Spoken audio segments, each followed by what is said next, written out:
கர்த்தர் கொடுத்த நாளுங்க கர்த்தர் நான் நன்றி துதிக்கிறேன் சோதரிக்கிறேன். நம்ம 1 பேதுரு 5:6 உள்ள அவருடைய பலத்த கைக்குள் அடங்கியிருங்கள் அப்படின்னு சொல்லி அந்த வசனத்தை தான் நம்ம வச்சு படிச்சிட்ருக்கோம். ஆண்டுடைய வசனம் வந்து நமக்கு ரொம்ப கற்றுத்தரக்கூடியது.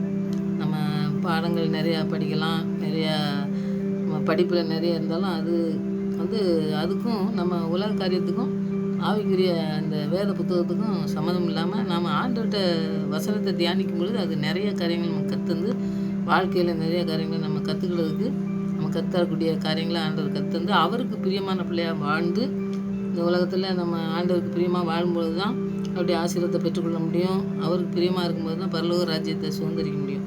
அதனால் அந்த வசனங்களை தியானிக்கும் பொழுது நம்ம இன்னும் அதிகமாக அவருடைய பாத்தில் இருக்கிறதுக்கு நம்ம இன்றைக்கி கற்றுக்கிறதுக்கு தான் இந்த வசனங்கள்லாம் தியானிக்கும். இந்த வசனங்கள் மூலமாக நிறைய பேர் கூட ஆண்டவர் பேசியிருப்பார் நான் நினைக்கிறேன்.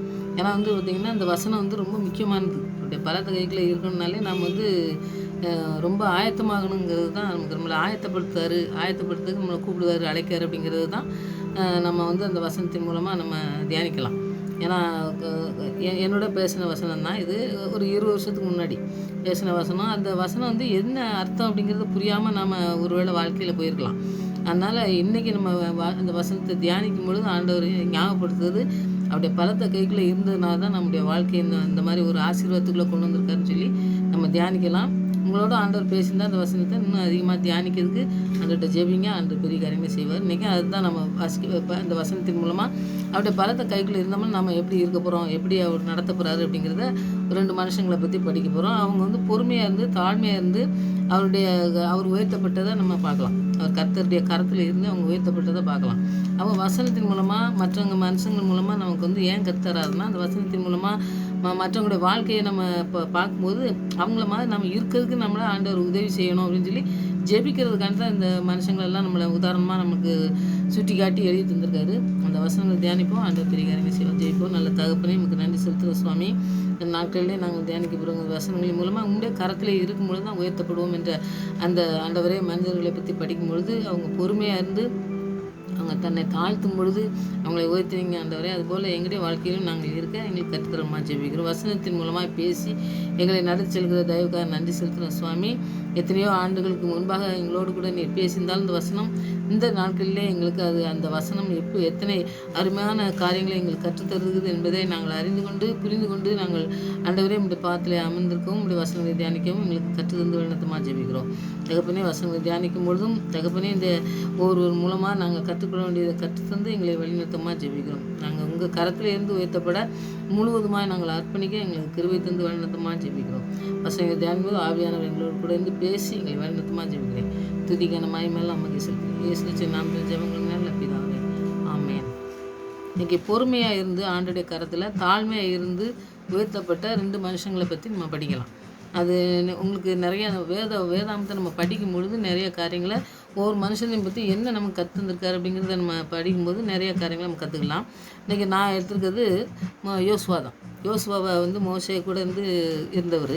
அவரை பற்றி நீங்கள் படிக்கலாம். அதை தான் நம்ம இன்றைக்கி படிக்க போகிறோம். யாத்திராகமம் 17வது அதிகாரத்தில் 9வது வசனத்துலேருந்து 13வது வசனம் வரைக்கும் நீங்கள் வேதம் இருந்ததுன்னா படித்து பாருங்கள். அந்த வசனங்களை படிச்சிங்கனாக்கி ரொம்ப காரியங்களை நீங்கள் அதை புரிஞ்சுக்கலாம். 9வது வசனத்தை நீங்கள் படிச்சிங்கன்னா, அப்பொழுது மோசே யோசுவாவை நோக்கி, நமக்காக மனிதரை தேர்ந்து கொண்டு புறப்பட்டு அமலேக்கியரோடு யுத்தம் பண்ணி நாளைக்கு நான் மலையுச்சியிலே தேவனுடைய கோலை என் கையில் பிடித்து கொண்டு இருப்பேன் என்றான். இப்போ மோசே வந்து யோசுவாவை அவருக்கு பின்னாடி வர்றதுக்கு தான் ஆண்டவர் வந்து தேர்ந்தெடுக்காருன்னு நம்ம பார்க்கலாம். அப்போ அப்படி தேர்ந்தெடுக்கும் போது அவர் வந்து எந்த இடத்துக்கு போகணும்னு சொல்கிறாருன்னு பாருங்கள். யுத்தத்துக்கு போக சொல்லி ஆண்டவர் மூலமாக அவர் வந்து சொல்கிறார், நீ யுத்தத்துக்கு போ, அமலேக்கியரை வந்து நீ முறியடிக்கணும், நீ யுத்தத்துக்கு போ அப்படின்னு சொல்லி சொல்லும் பொழுது மோசேக்கு கூட இருக்கிறது யோசுவா. அவருக்கு அடுத்தால அவர் தான் இருந்தார். அதனால் மோசே சொல்கிறத பூரா கேட்டு அவர் வந்து என்ன செஞ்சது, பொறுமையாக இருந்தாருன்னு நம்ம பார்க்கலாம். தாழ்மையாக இருந்தார், பொறுமையாக இருந்தார். அப்போ வந்து அவர் சொல்லும்பொழுது அவர் போகிறாரு. அந்த இடத்துல வந்து பார்த்திங்கனாக்கி 13வது வசனத்துல பார்த்திங்கனாக்கி யோசுவா அமலேக்கியரை அவன் கையில் பட்டய கருக்கினாலே முறியடித்தான். இப்போ அங்கே வந்து யோசுவா வந்து அந்த இடத்துல ஒரு யுத்தத்தை பண்ணதை நம்ம பார்க்கலாம். மோசேக்கு அடுத்தது நான் சொன்னேன். மோசேக்கு பின் இஸ்ரவேல் தலைவராக இருப்பதற்கு வந்து தேர்ந்தெடுக்கப்பட்டது தான் யோசுவா.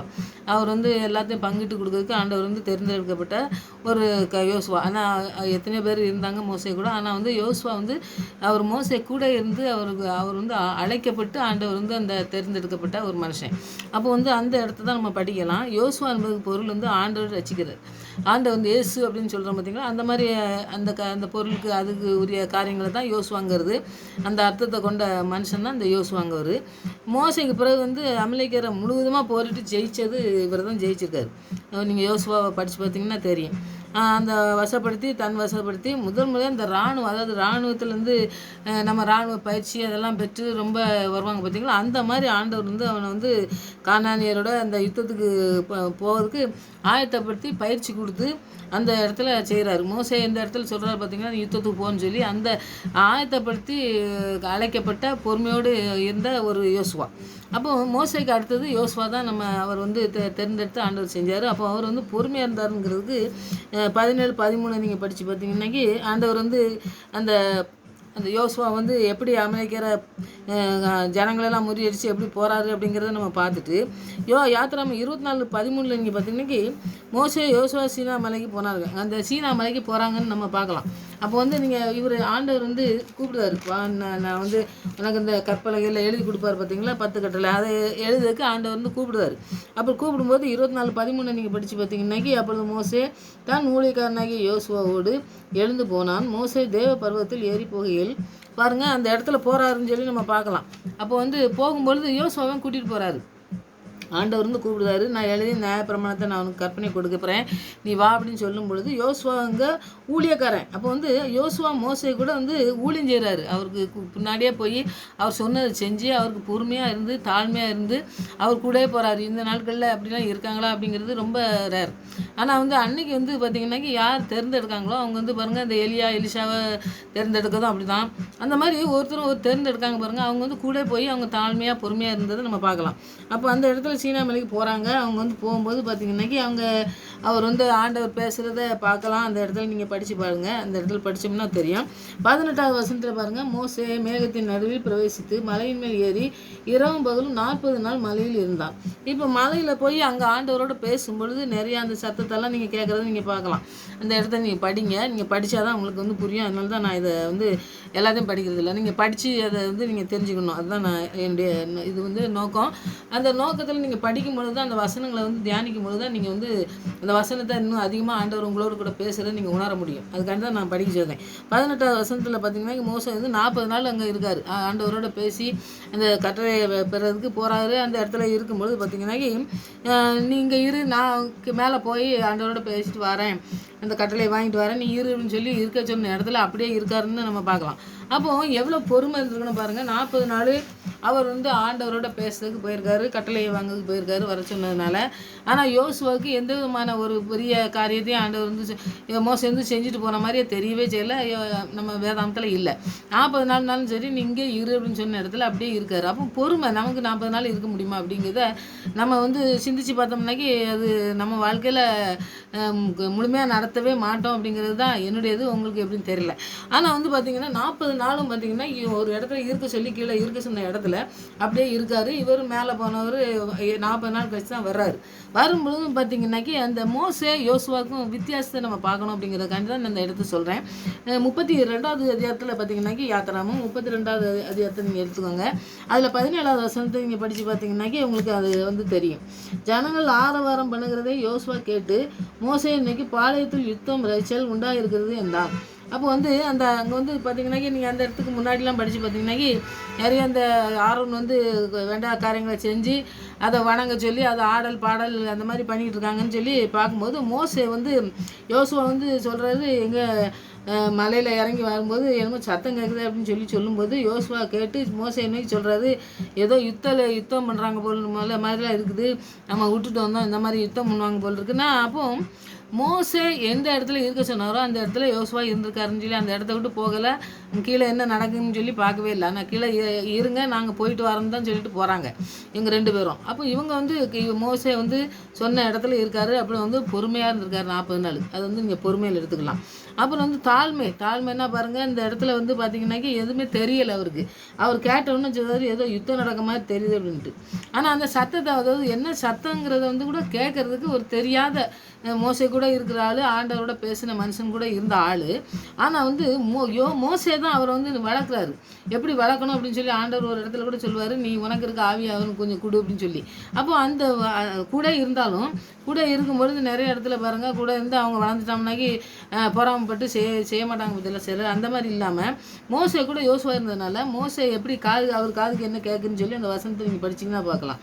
அடுத்து 18வது வசனத்தில் அதுக்கு மோசே, அது ஜெயத்வனியும் சத்தமும் அல்ல, ஜெயத்வனி சத்தமும் அல்ல, பாடலின் சத்தம் எனக்கு கேட்குறதுன்னு சொல்லி சொல்கிறாரு. பாட்டு ஆடி பாடி கொண்டாடுற மாதிரி தான் கேட்குது, உனக்கு கேட்குற மாதிரி ஒன்றும் யுத்தம்லாம் ஒன்றும் வரல அப்படின்னு சொல்லி சொல்கிறாரு. அப்போ இவங்க வந்து ஒரு சத்தம் போட்டு பாட்டு படிக்கிறதே வந்து பார்த்திங்கனாக்கி அவர் வந்து பாடல் சத்தம்னு சொல்லி அவர் சொல்கிறாரு. ஆனால் வந்து பார்த்திங்கனாக்கி களியாட்டம்னு சொல்லி இந்த ரோமர் 13:13 நீங்கள் பார்த்தீங்கன்னா அதுக்கெல்லாம் நம்ம இதில் நம்ம நடக்கவே கூடாது, இந்த களியாட்டம் அந்த மாதிரி காரியங்களை நம்ம செய்யக்கூடாது அப்படின்னு சொல்லி நீங்கள் படிக்கலாம். கலாத்தியர் 5:19-21 நீங்கள் படித்து பார்த்தீங்கன்னா மாம்சத்தின் கிரியல் தான் வந்து களியாட்டம் செஞ்சு, அதாவது மது குடித்து இந்த மாதிரி வேண்டாத காரியங்களை செய்வாங்க பார்த்தீங்களா, ஆடி பாடி, அதாவது ஆண்டுக்கு பிரியமில்லாத காரியங்களை செய்வாங்க பார்த்தீங்களா, அந்த காரியங்களை செஞ்சுக்கிட்டு இருக்காங்க அப்படின்னு சொல்லி மோசே தான் வந்து சரியான அந்த காரியத்தை வந்து சொல்கிறாரு யோசுவாட்ட. அப்போ வந்து முகமுகமாக பேசுகிற மோசே யோசுவாவை சரியான வழியில் நடத்தி கொண்டு போகிறாரு. இந்த மாதிரி சத்தம் கேட்கணும், நீ இந்த மாதிரி சத்தத்தை கேட்டாலும் அந்த மாதிரி நடக்கிறதெல்லாம் வந்து உனக்கு தெரியலையே அப்படின்னு சொல்லி அதை வந்து சரியாக கொண்டு போய் ஆண்டவர் இஸ்ரேலை பங்கிட்டு கொடுக்க வேலையை வந்து யோசுவாட்டம் கொடுத்தாருன்னா, அதுக்கு முன்னாடியே மோசே வந்து எவ்வளோ அழகாக நடத்தி கொண்டு போயிருக்காருன்னு பாருங்கள். இந்த சத்தம் வந்து இந்த மாதிரி சத்தம் இல்லை, இது வந்து இந்த மாதிரி சத்தம் அப்படின்னு சொல்லி அவருக்கு சொல்லி அவர் காதில் கேட்குறத சொல்லி அவர் எப்படி வளர்த்துருந்தாருன்னா தான் இந்த மாதிரி அவருக்கு அந்த ஒரு காரியங்கள் அந்த முதல்ல சொல்கிறார் பாருங்கள், நீ இராணுவத்தில் போய் அவன் அமலேக்கியர்லாம் கொல்லு அப்படின்னு சொல்கிறாரு. அப்போ அந்த யுத்தத்துக்கு போகிறதுக்கும் அவர் தான் பழக்குறாரு. இப்போ ஆண்டவர் பிரியமில்லாத காரியங்கள் செய்யும் பொழுதும் பார்த்திங்கன்னா இது பிரியமில்லாத காரியங்கள் செய்கிறாங்க, அதனால அவங்க வந்து தவறான காரியங்கள் செய்கிறாங்க, உனக்கு என்ன இப்படி கேட்குது உன் காதுக்கு அப்படின்னு சொல்லி அந்த இடத்துலையும் அவர் திருத்த ஒரு காரியங்களை நம்ம பார்ப்போம். இப்போ மோசே வந்து ஆண்டவரை முகமுகமாக தரிசித்தவர். அவர் வந்து அவருடைய வேலை என்னன்னா ஆண்டவர் வேலையை செஞ்சு முடித்தார். மோசே முடித்த பிறகு யோசுவாவை தான் ஆண்டவர் அழைக்கிறாரு. அப்போ யோசுவாவுக்கு மோசே வந்து எல்லாத்தையும் சொல்லி கொடுத்து நல்லா நடத்தியிருந்திருக்காரு. இந்த மக்கள்லாம் எப்படி இருப்பாங்க அப்படிங்கிறது தெரியும், அவங்க எப்படி முரட்டாட்டம் அது எல்லாமே தெரியும். அதனால் யோசுவாவை ஆண்டவர் வந்து பாருங்கள், ஆரோன் இருந்தார், நிறைய காரியங்கள் இருந்தாலும் அவங்களெல்லாம் அவருக்கு அழைக்காமல் யோசுவாவை தான் ஆண்டவர்களை அழைக்கிறத நம்ம பார்க்கலாம். அப்போ யோசுவா வந்து தான் அந்த சூரியன்லாம் நிறுத்து அதெல்லாம் பார்க்கும் பார்த்தீங்களா. அந்த மாதிரி நிறைய யுத்தத்தில் அவர் பெரிய சிறந்த ஒரு காரியங்களை வந்து செய்கிறத மோசே வந்து அதை நீ அந்த இடத்துக்கு போய் இப்படி செய்ய அப்படின்னு சொல்லும்பொழுது செஞ்சு அவர் பொறுமையாக காத்திருந்து தாழ்மையாக இருந்து அவர் கற்றுக்கிட்டதுனால தான் அந்த இராணுவத்துக்கு போய் பெரிய பயிற்சியெல்லாம் எடுத்த மாதிரி நமக்கு வேதாந்தத்தில் இல்லை. ஆனாலும் ஆண்டவர் சொன்ன காரியங்களை மோசே சொன்ன காரியங்கள்லாம் செய்து அவர் ஒரு காரியங்களை செய்ததுக்கு, அதாவது இந்த பங்கிடக்கூடிய ஒரு காரியங்கள் அவங்க எப்படி முரட்டாட்டம்னானு தெரியும், அவங்ககிட்ட பங்கிட்டு கொடுக்கணும் அப்படின்னம்னாக்கி அவன் எனக்கு இது வேணும் அது வேணும்னு ஒரு சண்டை போடுறதுக்கு வாய்ப்பு இருக்குது. அதெல்லாம் செய்யக்கூடிய அளவுக்கு அவரை வந்து என்ன செஞ்சுருக்காரு, பக்குவப்படுத்தி அவரை வந்து மோசை வந்து கொண்டு வந்திருக்காருன்னு தான் நம்ம பார்க்கலாம். அப்போ ஆண்டவர் வந்து சொல்கிறாரு, ஆண்டவர் நிறைய காரியங்களை அவர் வந்து நான் எல்லாத்தையும் நான் செய்வேன்னு சொல்லி அவர் வந்து எனக்கு எல்லாம் தெரியும் மோசையெல்லாம் கற்றுக் கொடுத்துருக்காரு. ஆனாலும் அவர் கற்றுக் கொடுத்ததுனால நான் இதெல்லாம் பங்கிட்டு கொடுக்க முடியாது அப்படின்னு சொல்லி அவர் முதல்ல வேலையை கொடுக்கும்போது ஆண்டவர் வந்து இவர் செய்யவே மாட்டார். பாருங்கள், மோசே அந்த கர்த்தருடைய தாசனாகி மோசை மறித்த பின்பு இந்த யோசுவாவில் 1வது அதிகாரத்தை நீங்கள் படித்து பார்த்தீங்கன்னாக்கி கர்த்தர் மோசையின் ஊழியக்காரனாக நூனின் குமாரனாக யோசுவாவை நோக்கி, நீ தாசனாகி மோசை மறித்து போனால் இப்பொழுது நீயும் இந்த ஜனங்கள் எல்லாரும் எழுந்து இந்த யோர்தானை கடந்து இஸ்ரேல் புத்திரருக்கு நான் கொடுக்கும் தேசத்துக்கு போங்கள். நான் மோசைக்கு சொன்னபடி உங்கள் காலடி மிதிக்கும் எல்லா எவ்விடத்திலையும் உங்களுக்கு கொடுத்தேன். வனாந்தரமும் இந்த லீபனோனும் தொடங்கி ஐபிராத்து நதி பெரிய நதி மட்டுமல்ல ஏத்தியரின் தேசம் அனைத்தும் சூரியன் அஸ்தமிக்கிற திசையான பெரிய சமுத்திரம் வரைக்கும் உங்கள் எல்லையாக இருக்கும்னு சொல்லி இந்த 1வது யோசுவா 1வது வசனத்துலேருந்து 9வது வசனம் வரைக்கும் நீங்கள் படித்து பார்த்தீங்கன்னா ஆண்டவர் நிறைய காரியத்தை இவர் போக மாட்டேன்னு சொல்லும் பொழுது நான் உனக்கு எல்லாம் தருவேங்காரு, உன்னை விட்டு கைவிடுதில்லை, உனக்கு இந்த வேத வசனங்களை தியானிக்கணும், நியாயப்பிரமாணத்தின் படி இருக்கணும். இதெல்லாம் வந்து ஆண்டவர் வந்து நீ இரவு பகலும் தியானிச்சுக்கிட்டு இருக்கணும். இந்த வழியை நீ இப்படி நான் நடத்துவேன், புத்திமானா நான் நடத்துவேன்னு சொல்லி ஆண்டவரும் நிறைய காரியம் காரியங்களை சொன்ன பிறகு தான் இவர் வந்து அந்த இடத்துல நான் சரிஞ்சு ஒத்துக்கிட்டு அந்த வேலையை செய்கிறதுக்கு போகிறாரு. அப்போது தாழ்மை இருந்தது. எல்லாம் மோசே கூட இந்த ஒரு பெரிய ஆள் கூட பெரிய படிப்பு படித்தவொன்னே என்ன செய்வாங்க, எனக்கு எல்லாம் தெரியும் அப்படின்னு சொல்லுவாங்களே, அந்த மாதிரி இல்லாமல் யோசுவா வந்து தாழ்மையாகவும் இருந்தார், அதே போல் பொறுமையாக 40 நாள் இருந்தாருன்னு நம்ம பார்க்கலாம். அப்போ அந்த மாதிரி இருந்ததுனால தான் அவருடைய வெற்றிக்கு காரணமே என்னென்னா, ஆண்டவருக்கு பிரியமான காரியங்களை செய்யணுன்னாக்கி பொறுமையாக இருந்து அப்புறம் தாழ்மையாக இருந்து ரெண்டையும் செஞ்சு தான் அவங்க வந்து உயர்த்தப்பட்டு அதை மாதிரி ஆண்டவர் பேசி நடத்தி வந்தார். அதனால் வெற்றியை பெற்றார். ஆண்டவர் பேசினார், ஆண்டவர் சொன்ன காரியங்கள்லாம் நீ செய்ய அப்படின்னு சொல்லி 9 யோசுவா 1 1 வசனத்துலேருந்து 9 வசனம் வரைக்கும் நீங்கள் படித்து பார்த்தீங்கன்னா ஆண்டவர் சொன்னதை செய்கிறாரு. அவர் தான் அந்த காரியங்களில் எல்லாத்துலேயும் போய் வெற்றியை சுதந்திரிக்காரு, பங்கிட்டு கொடுக்காரு. எல்லாத்தையும் சொல்லி முடிச்சுட்டு தான் அவர் மறிக்காருன்னு சொல்லி நம்ம பார்க்கலாம். நம்முடைய வாழ்க்கையிலையும் வெற்றி பெறணும்னாக்கி அழைக்கப்பட்டிருந்தோம்னாக்கி இந்த பொறுமை, இந்த தாழ்மை இதெல்லாம் வந்து நமக்கு தேவை. இந்த யோசுவாவை போல் நம்மளை உயர்த்தணும்னாக்கி நமக்கு வேண்டியது, மோசே பெரிய படித்து நல்லா இருந்தார், ஆனால் யோசுவாவை பற்றி அவ்வளோ ஒன்றும் தெரியல. ஆனாலும் அவரை எப்படி உருவாக்கினார், எப்படி அவருக்கு ஒரு வேலையை கொடுத்தாரு, அந்த வேலையை செய்து முடித்தார். அப்போ எதுவுமே தெரியாது, எனக்கு இதெல்லாம் புரியாது அப்படின்னு சொல்லி சொல்லும் பொழுது கூட யுத்தத்துக்கு ஆண்டவர் மோசேயை கொண்டு வச்சு அந்த பழக்கி அவருடைய வாழ்க்கையை மாற்றுறதுக்கு ஆண்டவர் அந்த பொறுமையும் தாழ்மையும் இருந்ததுனால யோசுவா உயர்த்தப்பட்டார். அதுபோல் அவருடைய கரத்தில் இருந்தோம்னாக்கே நம்ம உயர்த்தப்படுவோம். அப்படி நம்ம உயர்த்தப்படுறதுக்கு நம்ம அர்ப்பணித்து ஜெபிக்கணும். இன்னொரு மனுஷனா தாவீது 1 நாளாகமம் 29 10வது வசனத்தையும் 12வது வசனம் வரைக்கும் நீங்கள் படித்து பார்த்தீங்கன்னாக்கி அதில் நிறைய காரியங்கள் நம்ம கற்றுக்கலாம். அந்த வசனங்களை தான் நம்ம இன்றைக்கி தியானிக்க போகிறோம். வசனங்களை வந்து நீங்கள் வந்து வேதத்தை எடுத்து நம்ம வேதாமத்தில் இருக்க வசனங்களை நம்ம ஒவ்வொன்றா ஒவ்வொரு வரி வரியாக தியானித்தோம்னாக்கி அதில் இருக்க கருத்து நிறையங்க. நம்ம அது படித்து நம்மளோட வாழ்க்கையிலே நம்ம வேதாமத்தை ஃபுல்லாக படித்து நம்ம அவ்வளோத்தையும் அர்த்தத்தை புரிஞ்சுக்கிடுமாங்கிறது சந்தேகம்தான். 1 நாளாகவும் 29வது அதிகாரத்தில் 10லேருந்து 12வது வசனம் வரைக்கும் நீங்கள் படித்து பார்த்தீங்கன்னா அதில் தாவீது சபை அனைத்திலும் கண்களுக்கு முன்பாகவும் கர்த்தருக்கு ஸ்தோத்திரம் செலுத்தி சொன்னது, எங்கள் தகப்பனாய் இஸ்ரவேல் தேவனாய் கர்த்தாவே சதா காலம் தேவரீ ஸ்தோத்திரம் உண்டாவதாகன்னு சொல்லி ஆண்டவருக்கு முதலாவது துதி ஸ்தோத்திரங்களை எடுக்காரு. நாமளும் பாருங்கள், ஆண்டவருக்கு முதலாவது வந்து அவரை துதிக்கணும். அவரை வந்து போற்றி பாடுறதுக்கு தான் நமக்கு வந்து அந்த காரியங்கள்லாம் நமக்கு கற்று தந்திருக்காரு. அதை நம்ம கற்றுக்கிட்டு நம்ம இருக்கும்போது நம்முடைய வாழ்க்கையில் நிறைய காரியங்களை ஆண்டவர் செய்வார். தாவீது அப்படி தான் செஞ்சார். தாவீது எப்பவுமே பாருங்க, ஆண்டவருடைய நாமத்தை எப்பவுமே சோதரிக்கிறது, அவருக்கு பாட தெரிஞ்சதுனால வாசிக்க தெரிஞ்சதுனால எப்பவுமே ஆண்டவர் துதிக்கிறது தான் அவருக்கு வேலை. அதை அவரை துதிக்கிறது, அவர் நாமத்தை உயர்த்துறது, அப்புறம் அவர்கிட்ட கேட்காம எந்த இடத்துக்கும் போகிறதே இல்லை. அதையும் வந்து தாழ்மை, அவருக்கு பொறுமை இருந்தது, தாழ்மை இருந்தது. நிறைய இடத்துல பார்த்தீங்கன்னா ராஜாவை ஆகுறதுக்கு முன்னாடி ராஜாவை அபிஷேகம் பண்ணிட்டாரு. அதுக்கு பிறகு நிறைய பொறுமையாக இருந்து அவர் பட்ட பாடுகளை நம்ம படித்தோம்னா நிறைய தெரியும். அப்புறம் தாழ்மைங்கும்போது பாருங்கள், மகனே வந்து கொல்லதுக்கெலாம் விரட்டிட்டு போகும்போது தாழ்மையாக தான் இருந்தார். அவர் தாழ்மையாக இருந்ததுனால தான் அவர் ஆண்டவர் உயர்த்தினார். அப்படி நிறைய காரியங்கள் பாருங்கள், நம்ம மனுஷனை படிக்கும்போது, ஒரு மனுஷனுடைய வாழ்க்கையை படிக்கும்பொழுது அவங்க வாழ்க்கையில் எப்படிலாம் நடந்து போனாங்களோ அதை கடந்து போன இடத்துலலாம் ஆண்டவர் எப்படி உயர்த்தினார் அப்படிங்கிறத பார்க்கும்பொழுது நம்ம வாழ்க்கையிலையும் அதை நடந்து செல்றதுக்கு நமக்கு உதவி செய்ய வல்லமுள்ள வசனத்தை தான் நம்ம படிக்க போகிறோம். வசனம் வந்து நம்மளோட பேசும். முதல்ல கர்த்தாவே மாட்சிமையும் வல்லமையும் மகிமையும் ஜெயமும் மகத்துவமும் உம்முடையவைகள் அப்படின்றது. மாட்சிமை உமக்குள்ளது, வல்லமை மகிமை ஜெயம் மகத்துவம் எல்லாம் உம்முடையது தான் அப்படின்னு சொல்கிறார். அப்போ ஆண்டவருக்கு செலுத்த வேண்டியதை நாம் வந்து எல்லாவற்றையும் நம்ம செலுத்தக்கூடிய காரியங்கள் நம்ம செலுத்தும் பொழுது தான் ஆண்டவர் நம்மளை வந்து உயர்த்துகிறவராக இருக்கார். அவருடைய கரத்தில் தான் எல்லாம் இருக்குது. அவருடைய கரத்தினால்தான் நம்ம உயர்த்தப்படணும். அவர் தான் நமக்கு எல்லாவற்றையும் செய்து பாருங்கள். இந்த காரியங்கள் எல்லாமே 5 காரியம் நம்ம சொன்னேன் பாருங்கள், இது எல்லாமே ஆண்டவருக்குரியது. ஆண்டவர் தான் நமக்கு எல்லாவற்றையும் செய்து முடிக்கிறோன்னு சொல்லி நம்ம அர்ப்பணித்து நம்ம ஜெபிக்கும் பொழுது, நம்ம ஆண்டவருடைய வசனத்தை நம்ம தியானிக்கும் பொழுது ஆண்டவர் நம்மளோட பேசுவார். அடுத்தது பாருங்கள், வானத்திலும் பூமியிலும் உள்ளவைகள் எல்லாம் உம்முடையவைகள். வானத்திலும் பூமியிலும் உள்ள எல்லாமே நீங்கள் தான், வானத்தையும் உண்டாக்குனது நீங்கள், பூமியிலையும் நீங்கள் தான் இருக்கீங்க ஆண்டவரே. எல்லா இடத்துலையும் நீங்கள் தான் எல்லாத்துக்கும் உரிமைப்பட்டவர். அதாவது அவர் தான் வந்து எல்லாத்தையும் உருவாக்குனவர். அதனால் அவருக்கு மாத்திரம்தான் அது சொந்தம். அவருக்கு சொந்தமானதை நம்ம வானத்திலும் பூமியில் உள்ள எல்லாம் உம்முடையவர்கள். அதில் உம்முடையவர்கள் தான் எல்லாமே ஆண்டவர். அதனால் நீங்கள் உம்முடையவர்களை எங்களுக்கு தர்றீங்க. அதை வந்து நாங்கள் வந்து அதை உம்முடைய கரத்துலேருந்து நாங்கள் பெற்றுக்கொள்ளணும் அப்படின்னு சொல்லி தான் நம்ம அந்த இடத்துல வாசிக்கணும். எல்லாம் உம்முடையவர்கள்னு சொன்னோம்னாக்கி எதுவுமே அவருக்கு இல்லாதது, அவர்கிட்ட இல்லை அப்படின்னு சொல்லி எதுவுமே நமக்கு தராமல் இருக்கப்படுறதும் இல்லை. அவர்கிட்ட இல்லைன்னு சொல்லி நம்ம வந்து ஐயோ நம்மளுக்கு கிடைக்காதுன்னு சொல்லி நம்ம அழுதுட்டு இருக்க வேண்டிய அவசியமும் கிடையாது. எல்லாமே வானத்திலும் பூமியிலும் உள்ளவை எல்லாமே ஆண்டவருக்குரியது. அதை வந்து ஆண்டவருக்குரியது தான். ஆண்டவர் தான் அவருக்கு எல்லாத்தையும் அவர் தான் வச்சுருக்காரு.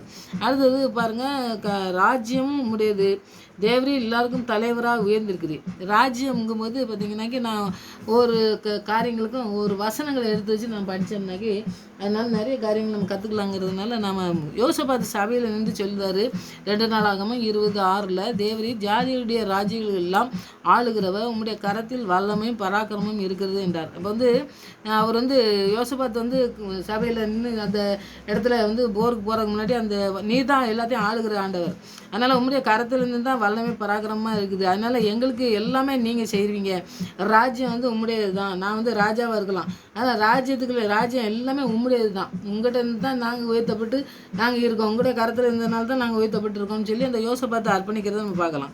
அப்புறம் வந்து தேவரீர் எல்லாருக்கும் தலைவராக உயர்ந்திருக்கிறீர். நம்ம தலைவர்னாலே பாருங்கள் கொலோசியர் 2:10 பார்த்தீங்கன்னா சகல துறையினர்களும் அதிகாரங்களுக்கும் தலைவராக இருக்கிற அவருக்குள் நீங்கள் பரிபூர்ணம் உள்ளவர்களாக இருக்கிறீர்கள்.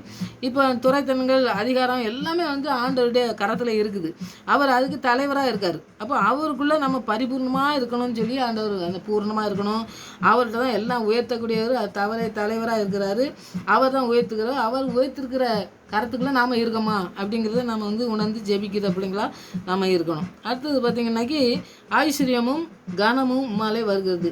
இப்போ ஐஸ்வர்யமும் கனமுனாலே ஆண்டவர்கிட்ட தான் வருது. ஏன்னா வந்து நம்ம சம்பாதிச்சு எவ்வளோ சம்பாதிச்சாலும் சரி நமக்கு அந்த இதெல்லாம் நமக்கு இருக்குமா, நமக்கு நிலைக்குமா அப்படிங்கிறது சந்தேகம்தான். அப்புறம் கனம்ங்கிறது பாருங்கள் அப்படி தான், நிறைய படித்து நிறைய பட்டங்கள்லாம் வாங்கியிருப்பாங்க, அவங்களுக்கு கூட அந்த மரியாதைலாம் நிறைய பேருக்கு பாருங்கள், படிச்சுட்டு நிறைய பேர் நிறைய படிப்பு படித்தாலும் கூட சிலர் வந்து பார்த்திங்கனாக்கி நிறைய மேலே அப்படியே வளர்ந்துருவாங்க, சிலர் பார்த்திங்கனாக்கி அப்படியே இருந்துட்டு நமக்கு படித்ததுனால என்ன இருக்குது அப்படின்னு சொல்லி சிலர் வந்து அப்படி இருக்கிறவங்களும் நிறைய பேர் நம்ம பார்க்கலாம் வாழ்க்கையில்.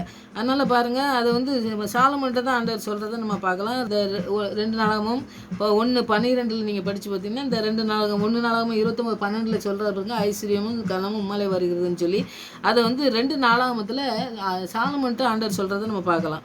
1 அதிகாரத்தில் 12வது வசனத்தில் ஐஸ்வர்யமும் கனமும் உம்மாலே வருகிறது, தேவரீர் எல்லாவற்றையும் ஆளுகிறவர், அந்த ஆளுகை செய்கிறத வந்து ஆண்டவர் சொல்கிறாரு, நீ வந்து நான் தான் ஆளுகை செய்கிறேன் அப்படின்னு சொல்லி சொல்கிறாரு பார்த்தீங்களா. அவருடைய கரத்தில் வந்து எல்லாம் இருக்குதுன்னு சொல்லி நம்ம படித்தோம், அவர் கரத்தினால்தான் நம்ம எல்லாம் வந்து நமக்கு வந்து கிடைக்கும் அப்படின்னு சொல்லி நம்ம பார்க்கோம். தேவர் எல்லாத்தையும் ஆளுகிறவர் அப்படின்னோம்னா ஆளுகைங்கிற போது ஆளுகை தலைவர் அப்படிங்கும்போது ஆண்டவர் தான் நமக்கு தலைவராக இருக்கார், எல்லாவற்றுக்கும் ஆளுகிறவர், எல்லாம் வந்து அவருடைய கரத்தில் தான் வந்து நம்ம இப்போ கனமும் மலை வருது. தேவரையும் எல்லாவற்றையும் ஆளுகிறவர் தலைவர் எல்லாமே ஆண்டவருடைய கரத்துலேருந்து தான் நமக்கு வந்து கிடைக்கிது அப்படின்னு சொல்லி பார்க்கோம். ஐஸ்வர்யம் கனமும் எல்லாமே. அடுத்தது உம்முடைய கரத்தில் சத்துவமும் வல்லமையும் உண்டு. அடுத்தது வந்து உம்முடைய கரத்தில் வந்து தான் சத்துவமும் வல்லமையும் உண்டு அப்படின்னு சொல்லி சொன்னால் ஆண்டவர் வந்து நிறைய காரியங்களை நம்ம கத்துறதை நம்ம பார்க்கலாம். இப்போ நீங்கள் கடைசியில் ஆளுகை செய்கிறதுனாலே சகதியாக 9:10 நீங்கள் கடைசி பக்கத்தை பார்த்தீங்கன்னா அந்த இடத்துல நீங்கள் படிக்கலாம், அதையும் நீங்கள் படிச்சுக்கோங்க. அடுத்து வந்து உங்களுடைய கரத்துலேருந்து தான் நாங்கள் வந்து எல்லாத்தையும் பெற்றுக்கொள்வோம், உங்களுடைய கரத்தில் சத்துவமும் வல்லமையும் உண்டு அப்படின்னு சொல்லி நம்ம வசனத்தை படிக்கும். இந்த 12வது வசனத்தில் அது வந்து சத்துவம் இல்லாதவனுக்கு ஏசாயா 40:29 சத்துவம் இல்லாதவனுக்கு சத்துவத்தை பெருக பண்ணுகிறவர், நமக்கு சத்துவம் இல்லாதவனுக்கு ஆண்டவர் தான் கொடுக்குறவராக இருக்கார். அடுத்தது நீங்கள் எபேசியர் 6:10 படிச்சிங்கன்னா கர்த்தரிலும் அவருடைய சத்துவத்தின் வல்லமையிலும் பலப்படுங்கள். இப்போ நாம் வந்து பலப்படணும், அவர் என்ன கொடுத்துருக்காரு, நமக்கு கொடுத்துருக்காரு, வல்லமை கொடுத்துருக்காரு, நம்ம அவருடைய கரத்துலேருந்து தான் நம்ம வல்லமையும் அவருடைய கரத்துலேருந்து தான் நம்ம சத்துவத்தையும் பெற்றுக்கொண்டு இருக்கோம், அவர் தான் நமக்கு தந்திருக்காரு. அதை வந்து நம்ம பெற்றுக்கொண்டு நம்ம அந்த வாழ்க்கையில் வந்து மற்ற காரியங்களை செய்கிறதுக்கு நம்ம எப்படி பொறுமையோடு இருக்கணும், எப்படி தாழ்மையாக இருக்கணுங்கிறதெல்லாம் நம்ம கற்றுக்கணும், அவருடைய கரத்தில் தான் நம்ம இருக்கோம், அதை நம்ம பெற்றுக்கொள்ளணும். எவரையும் மேன்மைப்படுத்தவும் பலப்படுத்தவும் உம்மாலே ஆகும். அந்த ஒரு வசனத்துக்கும் ஒரு வசனங்களை நான் சொல்லி எழுதி வச்சுருக்கேன், அதுதான் நான் படிக்கேன், நீங்கள் அதை இன்னும் அதிகமாக நிறைய படிக்கலாம். எல்லாரையும் மேன்மைப்படுத்துகிறவர் அவர் ஒருவர் தான். ஏசாயா 55:5 நீங்கள் பார்த்தீங்கன்னாக்கி அவர் நம்மை மேன்மைப்படுத்துகிறவராக இருக்கார். நம்ம வந்து மேன்மைப்படுத்துறதுக்கு யாருமே இருக்க மாட்டாங்க. நம்மளை வந்து ஏதோ ஒரு வேலைக்கு போனாலும் சரி, எந்த இடத்துக்கு போனாலும் சரி, அவங்களோட மேலே இருக்கணும்னு சொல்லி யாருமே விட்டு கொடுத்து விடவே மாட்டாங்க. ஏன்னா நம்மளோட மேலே போயிட்டோம்னாக்கி நம்ம வந்து இப்படி கீழெல்லாம் இருப்போம் அப்படின்னு சொல்லி தான் நினைப்பாங்களே ஒழிய, மேன்மைப்படுத்துறது நம்முடைய ஆண்டவராக இயேசு கிறிஸ்து. ஆண்டவர் நம்மளை மேன்மைப்படுத்துகிறவர், அவர் ஒரு கருத்தில் இருக்கும்போது தான் நம்மளை மேன்மைப்படுத்துவார். அவருடைய கருத்தில் நம்ம முழுவதுமாக அர்ப்பணிச்சிடணும். அர்ப்பணிக்கும் போது தான் அவர் எல்லாரையும் மேன்மைப்படுத்துகிறவர்னு சொல்லி நம்ம பார்ப்போம். அப்போ அந்த இடத்துல நீங்கள் படித்து பாருங்கள். அப்புறம் பலப்படுத்துகிறவர், பலன் வந்து நமக்கு வரணுன்னாக்கி பலன் அப்படி தான், எத்தனை சாப்பாடு சாப்பிட்டாலும் பலன் வந்துடுறது. அந்த பலத்தினால நம்ம எவ்வளோ நம்ம மருந்துகள் சாப்பிடுதாங்க, சிலர் வந்து சாப்பாடு நல்ல சத்துள்ள சாப்பிட்டா நமக்கு வந்து கிடைக்கும் அப்படின்னு அப்படின்னு சொல்கிறாங்களே, அதெல்லாம் வந்து நமக்கு நம்ம மனசுக்குள்ள நினச்சிக்கிட்டது தான். ஆனால் ஆண்டவர் கொடுக்குற பலன் பெரிய பலன். அப்புறம் நீங்கள் பவுலை பார்த்தீங்கன்னாக்கி அவர் தான் சொல்கிறாரு, பிலிப்பியர் 4:13 என்னை பலப்படுத்துகிற கிறிஸ்துனால எல்லாவற்றையும் செய்ய எனக்கு பலன் உண்டுன்னு சொல்லி பவுல் சொல்கிறத நம்ம பார்க்கோம். அப்போ அவருக்கெல்லாம் பலன் சாப்பிட்டு தான் பலன் இருந்தா. அவர் வந்து பாருங்கள், நான் கூடார தொழில் பண்ணி தான் நான் பிழைச்சேன் அப்படின்னு சொல்லுவார். அவர் வந்து படித்து நிறைய பட்டங்கள் வாங்கினவர். அவர் வந்து பெரிய வேலை செஞ்சு என்னெல்லாம் செஞ்சுருக்கலாம். நான் கூடார தொழில் பண்ணேன். எனக்கு என்ன சொன்னாரோ ஆண்டவர் அந்த சொன்னதை செஞ்சு அவர் தாழ்மையாக இருந்தார். அவருடைய தாழ்மை தான் வந்து அவரை பலப்படுத்தி ஆண்டவர் கிறிஸ்துவனால அவர் பலப்படுத்தினார். அந்த பலன் நமக்கு வேணும். அந்த ஆண்டுடைய பலன் இல்லைனாக்கி நமக்கு பலன் கிடையாது. என்னுடைய பலத்தினாலே நான் வந்து உன்னை கொண்டு போவேன்னு சொல்லுவார். ஆண்டவர் வந்து பலன் கொடுத்தா மாத்திரம்தான் அந்த அவருடைய பலன் வந்து மோசே சொல்வார், அவருக்கு பலன் குறையவே இல்லை. மறிக்கும்போது கண் மங்கலை, அவருடைய சரீரம் வந்து சோர்ந்து போகலை. நமக்குலாம் வயசானோன்னா கொஞ்சம் சோர்வு வருது பார்த்திங்கன்னா, அந்த இது வரவே இல்லைன்னு சொன்னோம்னா மோசே வந்து யோசுவா ஆண்டவரோட கூட முகமுகமாக பேசின மனுஷன். அப்போது ஆண்டவரோட கூட இருக்கிறபோது தான் நமக்கு அந்த பலன் கிடைக்கும். அந்த வசனத்தின் மூலமாக நம்ம படித்து நம்ம எவ்வளோ வசனத்துக்குள்ளே எவ்வளோ ஆண்டோடைய பாதத்தில் இருக்கோமோ அந்த வசனத்தை தியானிக்கும் பொழுது நமக்கு அந்த பலன் கிடைக்கும். அந்த பலன் தரக்கூடிய ஆண்டவர் நம்மளோட கூட இருக்கார். அதனால் தாழ்மை, நமக்கு வந்து பொறுமையும் தாழ்மையும் ரெண்டும் இருக்கணுங்கிறத இந்த 2 பேர் மூலமாக நம்ம படித்தோம். நம்மளை மேன்மைப்படுத்துறது அவருடைய கரம் தான். அவருடைய கரத்தினால தான் நமக்கு பலன் தருவார். எல்லாத்தையும் பெற்றுக்கொண்டு நம்ம வாழ்வதற்கு நமக்கு அவர் நம்மோடு இருக்கணும். அவருடைய வார்த்தை நம்மோடு இருக்கணும், அது பேசணும், அவர் சத்தம் நம்ம கேட்கணும். அடுத்தது வந்து அவர் சித்தத்துக்கு அர்ப்பணிக்கணும்.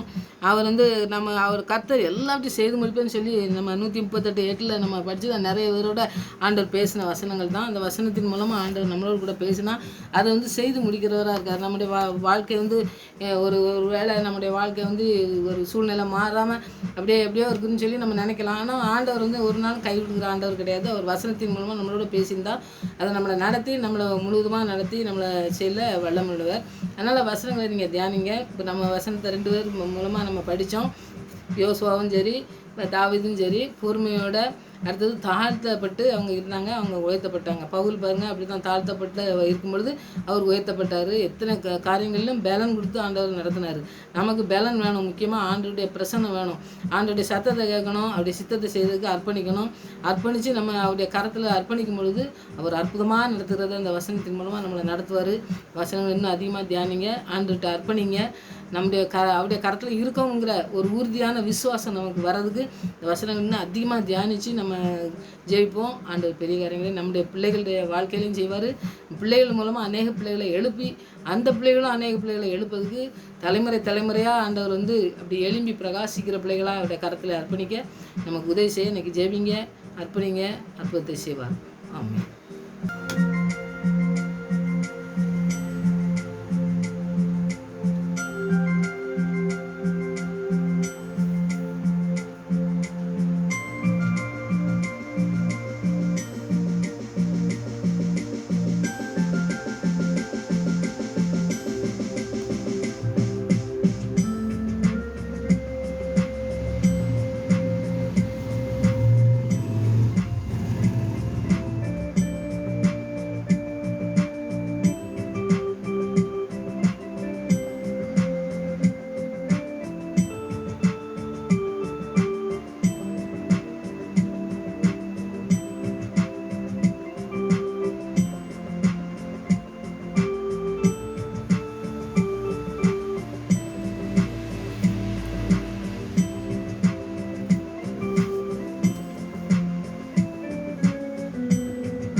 எனது கால்கள் சறுக்கும் நேரமெல்லாம்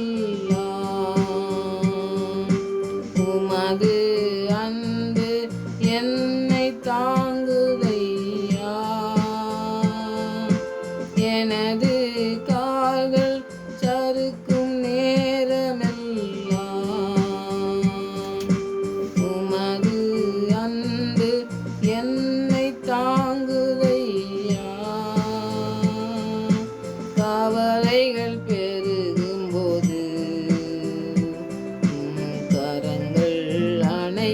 அணைக்குதையா.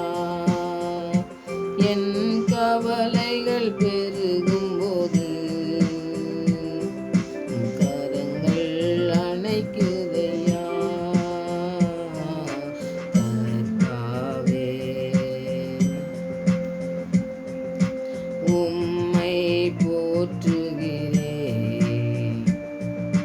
கை தூக்கி எடுத்தீரே.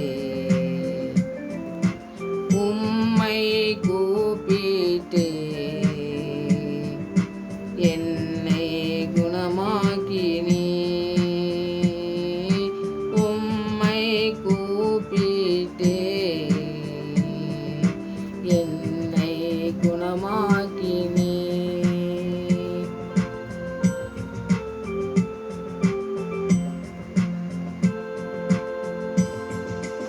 உந்தன் தயவால் மலை போல் நிற்கச் செய்தீர். உம்மை விட்டு பிரிந்து மிகவும் கலங்கி போனேன். உந்தன் தயவால் மலை போல் நிற்கச் செய்தீர். உம்மை விட்டு பிரிந்து மிகவும் கலங்கி போனேன். சாக்கு ஆடை நீக்கி என்னை சந்தோஷத்தால் மூடினே. சாக்கு ஆடை நீக்கி என்னை சந்தோஷத்தால் மூடினே. கர்த்தாவே உம்மை போற்றுகிறேன், கை தூக்கி எடுத்தீரே. உம்மை கூப்பிட்டே என்னை குணமாக்கினீ. உம்மை கூப்பிட்டே என்னை குணமாக்கினீ.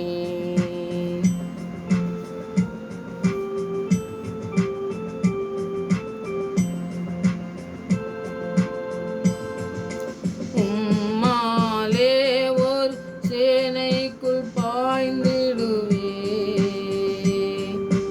உம்மாலே ஒரு மதிலை தாண்டிடுவேன்.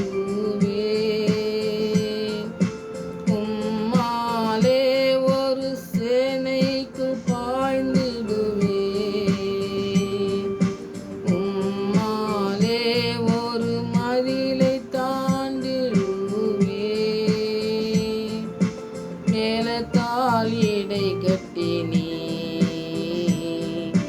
மான்கால்கள் போலாக்கினீ.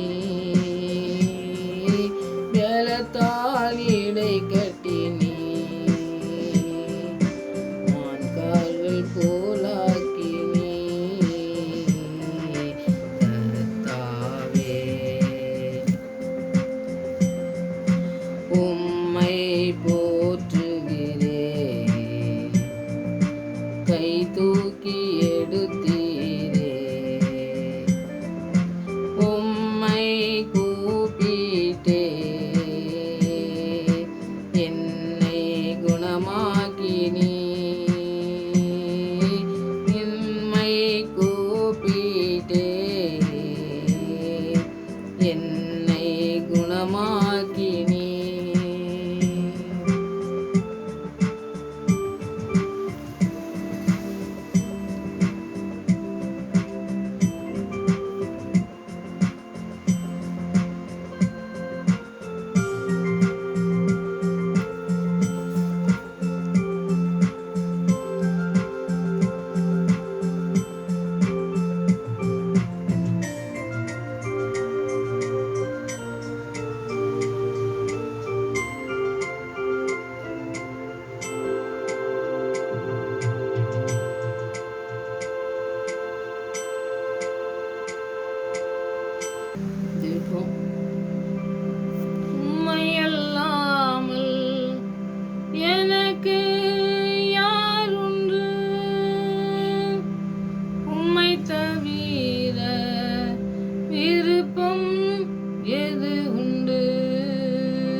தேவையெல்லாம் நீதானே என் வாழ்வில் ரட்சகரே இயேசுநாதா, தேவையெல்லாம் நீதானே.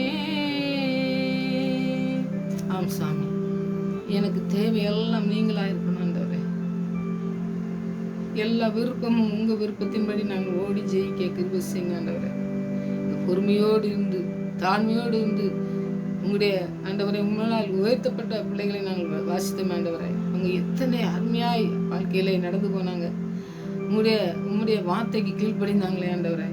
அவங்களை உருவாக்கி நீர் உயர்த்தினீரே ஆண்டவரை. அதுபோல எங்களுடைய வாழ்க்கையில் நாங்கள் ஆண்டவரை எங்களுடைய கரத்திலே இருக்க நாங்கள் ஆண்டவரை அர்ப்பணிக்கிற பிள்ளைகளாய் காணப்பட கிருபை செய்யுங்க. வசனங்களின் மூலமாய் நாங்கள் ஆண்டவரை தியானிக்கும் பொழுது எங்களோடு கூட நீ பேசி வழிநடத்த வேண்டுமா செபிக்கிற ஆண்டவரை. உடைய வல்லமுள்ள பிரசன்னம் எங்களை மூடிக்கொள்ள வேண்டுமா செபிக்கிற ஆண்டவரை. உடைய பிரசனத்தினால் மாத்திரம் நான் நிறைக்கப்பட்ட பிள்ளைகளாய், உடைய வார்த்தையினால் போஷிக்கப்பட்ட பிள்ளைகளாய், நீங்க உங்களுடைய சத்தம் கேட்கிற பிள்ளைகள், நம்முடைய சித்தம் செய்கிற பிள்ளைகளாய் காணப்பட கிருபை செய்யுங்க ஆண்டவரை. தவறி போற நாட்களை நினைக்கிறோம் ஆண்டவரே. உமக்கு பிரியமில்லாத காரியங்களை செய்யாதபடி எங்களை ஆண்டவரை எங்கள் வழி நடத்த வேண்டுமா செபிக்கிறேன் ஆண்டவரே. உமக்கு பிரியமானதை செய்ய கிருபை செய்யுங்க. பிரியமான இடங்களுக்கு சில பிரியமானதை பேச ஆண்டவரை, பிரியமானதை ஆண்டவரை எங்களுடைய வாழ்க்கையில் நாங்கள் கடைபிடிக்க அதை நீங்கள் கீழ்ப்படியை கற்றுத்தாங்க ஆண்டவரை. உமக்கு கீழ்ப்படியை கற்றுத்தாங்க. இந்த உலகத்துக்கு அல்ல ஆண்டவரே, உலக மனிதனுக்கு அல்ல ஆண்டவரே. உமக்கு கீழ்ப்படிந்த மனிதனை எத்தனை உயர்த்தினீர் ஆண்டவரே.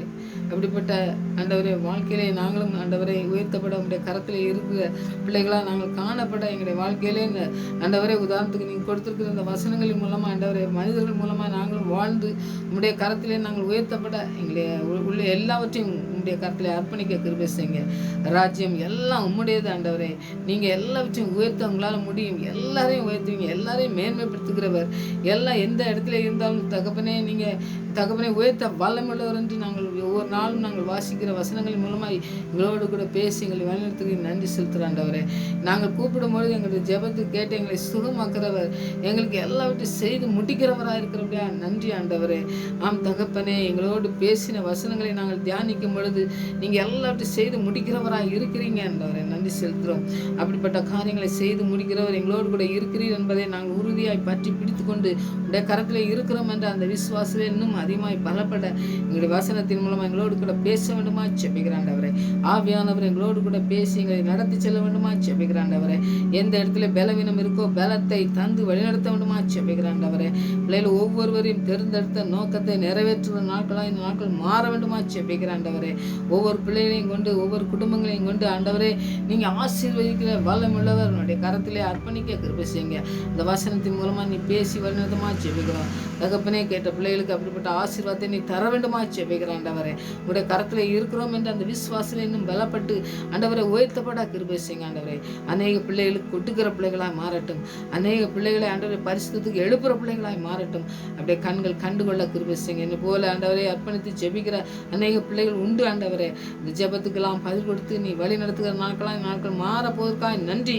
இந்த கடைசி நாட்களை வாழ்ந்து கொண்டிருக்கிற பொழுது பிசாசனம் எவனை விழுங்கலாமோ என்று சுற்றி தெரியும் போது தகப்பனே, உலகத்தில் இருக்கிறவரும் எங்களில் இருக்கிறவர் பெரியவர் என்று யூதர் ராஜ சிங்கம் என்று ஆண்டவரை நாங்கள் முழுவதுமாய் அர்ப்பணித்து செபிக்கிற பிள்ளைகளாக காணப்பட அவருடைய கரத்தில் இருக்கிறோம், எவனும் பறித்து கொள்ள முடியாது என்று வேத வசனங்களின் மூலமாய் ஆண்டவர் எங்களோடு கூட இருக்கிறபடியா நன்றி. உடைய வசனம் உடைய வார்த்தை எங்களை போஷித்து நடத்த வேண்டுமா தடை பண்ணுகிற சத்துருவின் எல்லா தடுப்பு சுவர்களும் ஆண்டவரே ஒருடைய வாழ்க்கையிலிருந்து ஆண்டவரை எடுத்து ஆண்டவரை உயர்த்த வேண்டுமா செபிக்கிற ஆண்டவரை.